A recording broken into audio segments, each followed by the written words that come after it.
Bismillahirrahmanirrahim. Assalamualaikum warahmatullahi wabarakatuh. Salam sejahtera bagi kita semua. Salam Om Swastiastu, Namo Buddhaya, salam kebajikan. Perkenalkan, saya Sirnan Eshaya Sos MM. NID saya 0930057401.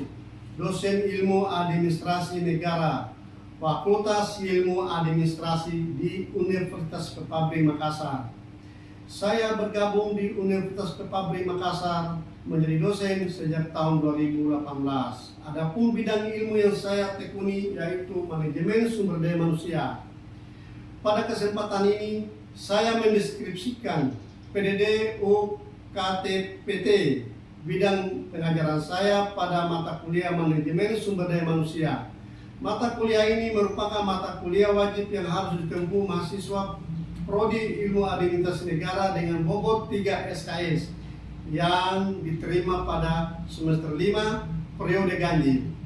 Adapun capaian pembelajaran mata kuliah dan sub CPMK mata kuliah manajemen sumber daya manusia adalah sebagai berikut. Yang pertama, mahasiswa harus mampu mengetahui dan menganalisasi pengertian konsep manajemen sumber daya manusia menurut para ahli. Yang kedua, mahasiswa harus mengetahui dan menganalisis pengertian konsep manajemen sumber daya manusia menurut undang-undang. Yang ketiga, manusia harus mampu mengetahui dan menganalisis tujuan manajemen sumber daya manusia. Mahasiswa harus mengetahui dan menganalisis fungsi-fungsi manajemen sumber daya manusia. Yang kelima, mahasiswa harus mampu mengetahui dan menganalisis ruang lingkup manajemen sumber daya manusia. Yang keenam, mahasiswa harus mengetahui dan menganalisis tantangan manajemen sumber daya manusia. Yang ketujuh, mahasiswa harus mampu mengetahui dan menganalisis tantangan organisasi dan manajemen sumber daya manusia. Yang kedelapan, mahasiswa harus mengetahui dan menganalisis kondisi manajemen sumber daya manusia. Yang kesembilan, mahasiswa harus mampu mengetahui dan menganalisis perkembangan dan alur kerja manajemen sumber daya manusia.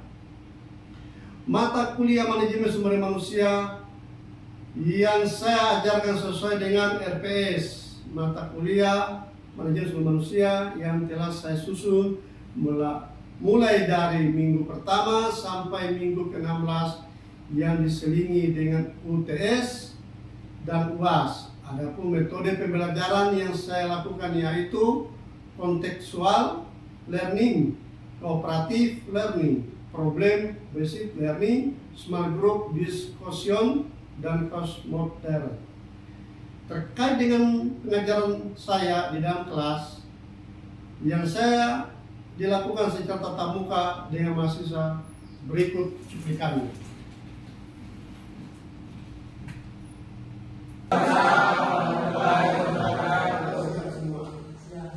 Siapa kita masuk mulai materi pertama? Untuk itu, sebelum kita mulai pertama, mari kita berdoa sesuai dengan agama kita masing-masing. Doa dimulai.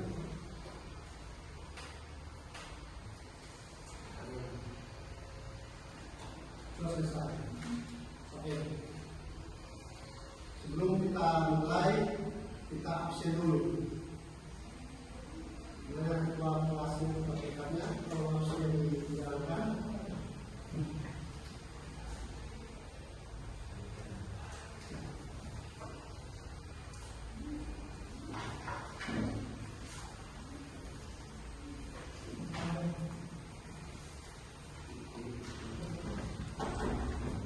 Oke, sambil absen kita jalan, kita lanjutkan pertemuan kali ini. Pertama, pengertian dan konsep manajemen sumber daya manusia. Dan konsep manajemen sumber daya manusia itu terbagi atas dua konsep. Di antaranya pengertian manajemen sumber daya manusia menurut ahli. Kedua, pengertian manajemen sumber daya manusia menurut undang-undang. Di dalam pengertian manajemen sumber daya manusia para ahli, ada beberapa ahli yang mengatakan sumber daya manusia adalah pegawai yang siap, mampu dan siaga dalam mencapai tujuan-tujuan dalam organisasi. Itu menurut Mader dan Davis pada tahun 1999. Yang kedua, ada juga para ahli mengatakan sumber daya manusia yang berkualitas tinggi adalah sumber daya manusia yang mampu menciptakan bukan hanya komparatif, tetapi juga nilai kompetitif, generatif, inovatif dengan menggunakan energi tertinggi seperti intelijensi, kreativitas, dan imajinasi.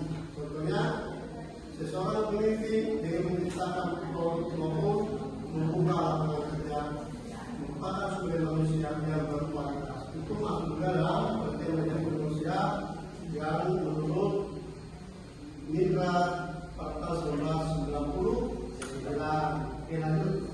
Sekarang kita mengarah ke pengertian manajemen menurut sumber manusia Undang-Undang Nomor 13 Tahun 2023. Di sini ada beberapa, di antaranya perencanaan tenaga kerja sumber daya manusia secara makro. Ada juga makro. Secara makro itu berarti memberikan kebebasan pada anggota tim untuk mencapai tujuannya. Oke, lanjut. Kedua, perencanaan tenaga kerja sumber daya manusia secara mikro. Ada yang tahu mikro? Secara mikro? Oke. Secara mikro itu berarti melibatkan pengawasan yang ketat terhadap detail dan proses kerja individu. Oke, lanjut. Yang ketiga, menurut Undang-Undang Nomor 13 Tahun 2023 juga menyatakan jumlah angkatan kerja yang besar, maksudnya adalah jumlah orang yang perlu dikerjakan yang besar lagi. Oke. Yang keempat, kualitas tenaga kerja relatif rendah seperti yang dimaksud yang di atas. Yang kelima, meningkatnya pengangguran karena taruh faktor X faktor tidak jelas ya, apa ada pendidikannya, apa ada pengalamannya, ya. Oke, lanjut. Kita menuju tujuan manajemen sumber daya manusia. Di dalam tujuan manajemen manusia itu ada beberapa hal yang perlu diketahui. Pertama, mendukung organisasi dalam mencapai tujuan dan mengembangkan penerapan strategi sumber daya manusia terintegrasi dan studi bisnis. Yang kedua, berkontribusi pada pengembangan budaya kinerja yang tinggi. Yang ketiga, memastikan bahwa organisasi memiliki orang-orang yang berbakat yang terampil terlibat dalam yang dibutuhkan. Yang keempat, menciptakan hubungan kerja yang positif antara manajemen dengan karyawan, iklim yang percaya. Yang kelima, mendorong penerapan pendekatan etis untuk manajemen seseorang. Ya, kita masuk dalam fungsi-fungsi sumber daya manusia. Di dalam fungsi-fungsi sumber daya manusia terbaik ada beberapa fungsi. Di antaranya, fungsi pengadaan sumber daya manusia dilakukan dengan tujuan untuk menentukan dan memenuhi kebutuhan yang akan sumber daya manusia, baik secara kuantitatif dan kualitatif. Ada yang tahu apa itu kuantitatif? Kuantitatif itu sesuatu yang berdasarkan pada jumlah atau yang banyak. Sedangkan kualitatif bertujuan untuk memahami fenomena sosial secara mendalam dengan menggunakan data non-numerik seperti yang dilakukan secara teks, wawancara, atau aplikasi, atau dokumen-dokumentasi lainnya. Oke. Sedangkan keduanya pengembangan development bertujuan untuk meningkatkan dan mengembangkan kemampuan sumber daya manusia yang telah dimiliki sehingga tidak akan tertinggal oleh perkembangan organisasi serta ilmu pengetahuan dan teknologi yang lainnya. Oke. Yang ketiga, fungsi pemeliharaan dan maintenance, yaitu bertujuan untuk memelihara keutuhan sumber daya manusia yang dimilikinya, mewujudkan berupa rasa betah dan mempunyai kemauan untuk bekerja dengan sebaik-baiknya pada organisasi atau perusahaan. Oke, kita beralih ke fungsi ruang lingkup manajemen. Ada tahu? Nah, sedikit saya kasih pemahaman. Ada beberapa hal yang masuk dalam fungsi ruang lingkup manajemen. Fungsi ruang lingkup manajemen. Ada tahu apa fungsi ruang lingkup manajemen? Di antaranya, ya, fungsi perencanaan, fungsi pengorganisasian, fungsi pengarahan, fungsi pengendalian, fungsi pengendalian dan fungsi pengorganisasian, fungsi perencanaan. Itu fungsi perencanaan adalah fungsi yang merencanakan tugas dan perencanaan dan kebutuhan, pengadaan, pengembangan, pemeliharaan sumber daya manusia. Oke, lanjut. Fungsi pengorganisasian itu merupakan fungsi menyusun suatu organisasi dengan mendesain struktur dan hubungan antara tugas-tugas yang harus dikerjakan oleh tenaga kerja dipersiapkan. Ya, oke, lanjut. Fungsi pengarahan, yaitu fungsi yang memberikan arahan, dorongan untuk menciptakan kemauan kerja yang dilaksanakan secara efisiensi dan efisien. Oke. Fungsi pengendalian itu merupakan fungsi melakukan pengukuran standar kegiatan yang dilakukan dengan standar-standar yang telah ditetapkan khususnya di bidang tenaga kerja. Oke, kita lanjut ya. Kita masuk tantangan sumber daya manusia. Di sini ada beberapa tantangan sumber daya manusia, di antaranya tantangan teknologi, tantangan ekonomi, tantangan politik dan budaya, tantangan demokrasi, ya, tantangan politik dan pemerintah, tantangan demografis, tantangan kondisi geografis, tantangan kondisi sosial dan budaya, tantangan pasar tenaga kerja dan tantangan kegiatan para pesaing. Oke, kita kupas. Apa itu tantangan teknologi? Tantangan teknologi merupakan tantangan yang memastikan privasi dan keamanan data. Contohnya, pencurian data, identitas. Nah, itu masuk dalam tantangan teknologi. Oke, tantangan ekonomi. Ada tahu apa tantangan ekonomi? Oke, bagus. Nah, itu tantangan ekonomi adalah tantangan yang menghambat atau kesulitan untuk menghadapi oleh perekonomian dan perusahaan, dan instansi maupun organisasi lainnya. Contohnya, ya, betul, ekonomi tidak selalu stabil dan ketergantungan suku bunga. Nah, oke, lanjut.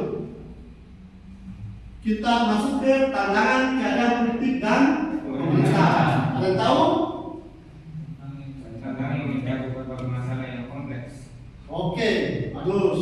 Jadi tantangan keadaan politik dan pemerintah itu tantangan yang mencakup berbagai masalah yang kompleks dan saling terkait. Contohnya, korupsi, oke, kebenaran regional, oke, polarisasi politik, isu-isu etnis dan agama, serta partisipasi politik yang berbeda. Oke, kita masuk lagi tantangan demografis. Tantangan demografis itu tantangan yang berbagai masalah terkait perubahan struktur dalam dinamika populasi di suatu negara atau organisasi. Contohnya, pertumbuhan penduduk yang besar, penuaan penduduk, urbanisasi yang tidak terkendali, tingginya perkawinan di bawah umur. lagi? Masuk tantangan kondisi geografis. Ada yang tahu? Oke, bagus. Tantangan kondisi geografi itu merupakan perubahan dinamika populasi yang mempengaruhi sosial dan ekonomi. Ya, contohnya, ada bisa? Kurang penduduk. Ya, oke. Apa lagi? Penurunan angka lahir. Betul. Nah, jadi contohnya itu penurunan penduduk, penurunan angka kelahiran dan pola migrasi. Oke, kita lanjut kondisi sosial budaya. Kondisi sosial budaya merupakan salah satu perubahan yang mempengaruhi cara hidup, nilai, normal, apalagi lagi. Iya. Jadi semua itu masuk dalam kondisi sosial dan budaya. Masuk kesenjangan sosial dan lain-lainnya ya. Oke, kita lanjut. Pasar tenaga kerja. Sudah tahu pasar tenaga kerja?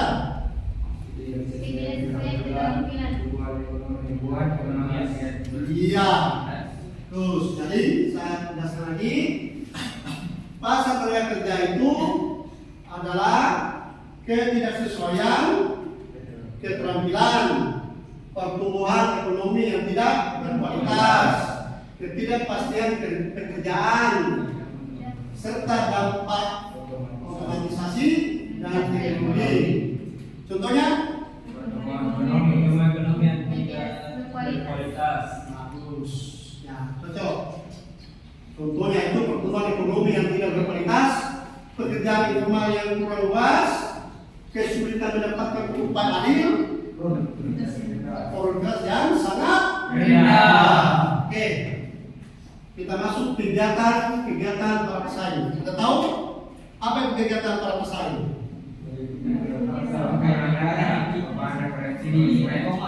Ya, betul. Dan kegiatan para pesaing itu merupakan yang meliputi pelayanan harga, perubahan preferensi konsumen, kemajuan teknologi, dan penilaian aktivitas sumber daya manusia. Bisa lihat ya? Bisa Pak. Terus di bawahnya efek manusia itu adalah produktivitas. Tuh, itu masuk perkembangan dan kemampuan bekerja dalam industri manusia. Di bawah produktivitas itu adalah peningkatan potensi kerja. Terus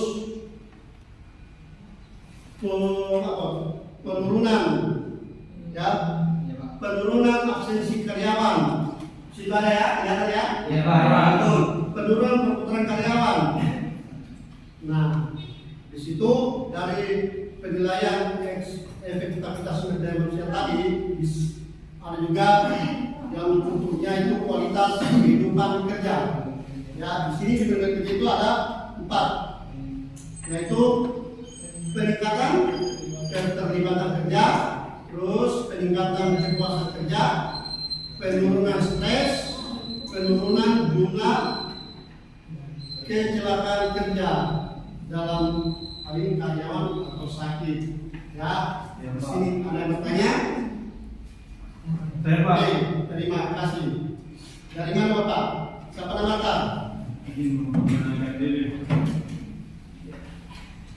Assalamualaikum warahmatullahi wabarakatuh. Waalaikumsalam warahmatullahi wabarakatuh. Nama saya Fadila Putra. Izin bertanya, Pak. Sahabat mana? Fadila Putra. Putra. Ya Pak. Oke. Saya kelanjut dengan Pak Putra. Apa yang dimaksud tentang manajemen sumber daya manusia dan dari keadaan politik dan pemerintahan? Terima kasih. Itu sumber daya manusia dan pemerintahan itu ialah peningkatan karakter organisasi dalam manajemen sumber daya manusia yang menekankan pada pembentukan dan pengembangan nilai-nilai yang inti, ya, keyakinan dan perilaku yang menjadi identitas organisasi atau manajemen sumber daya manusia itu, ya. Tantangan utamanya adalah bagaimana menyelaraskan karakter organisasi yang kuat dengan kebutuhan dan ekspektasi tenaga kerja yang beragam serta dinamika lingkungan bisnis yang berubah. Bisa dipahami? Ya Pak. Siapa yang bisa memberikan tambahan? Saya Pak. Oke, lanjut. Oke baik, terima kasih. Nah jadi di sini saya mau memberi sedikit tambahan. Nah jadi menurut pernyataan dari saudara, nah jadi yang dimaksud dengan tantangan organisasi dan sumber daya manusia dari pendekatan karakter organisasi ialah tantangan organisasi adalah hambatan struktural atau kultural yang mempengaruhi kinerja seperti resistensi terhadap perubahan, komunikasi tidak efektif, atau kurangnya inovasi karena budaya organisasi yang kaku. Nah, jadi di sini karakter organisasi membentuk perilaku kerja sehingga tidak selaras dengan strategi manajemen atau dinamika karyawan yang akan muncul tantangan dalam menjalankan fungsi organisasi secara efektif. Terima kasih, Pak. Oke, nah, cocok. Lanjut ya. Saya mau bertanya. Ada